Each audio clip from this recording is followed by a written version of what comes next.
idol, pauwi na tayo. So yung mga accident prone area mga idol, pag dito kayo dumaan mga idol, galing sa Kalimon, magdadaan na kayo mga idol. Isang panarayan, mula sa kahakot, drivers mga idol.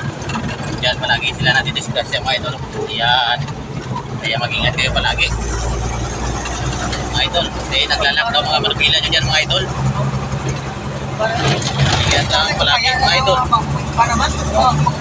Lalo na ngayon na umuulan-ulan mga idol.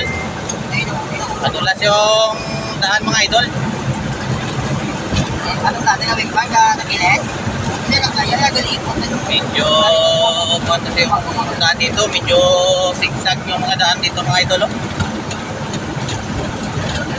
Pag liko mo dito konti mga idol, liko ka na naman. Hindi na kaya. Okay, idol, thank you for watching mga idol. Bye-bye na naman mga idol. Ayun na may